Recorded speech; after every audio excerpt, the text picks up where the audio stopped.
How to set up an agent tutorial. From the dashboard, click on Agents.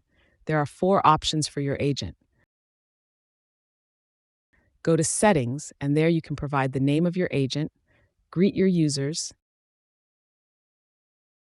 and a fallback message when an agent fails to respond to the user. You can record the calls, select a tone, and also select your agent's voice from these platforms.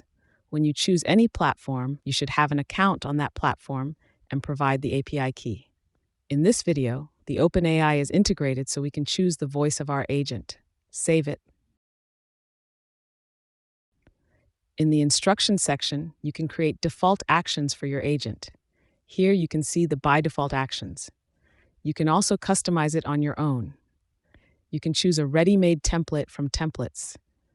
There are 5 types of templates. You can choose any of these as per your need. You can also keep half of the template from any template. You can generate prompts from AI. The same goes for the knowledge base. You can provide the knowledge to your agent as shown in the video, and the same for the sample script. You can set the questions and answers for your agent and users.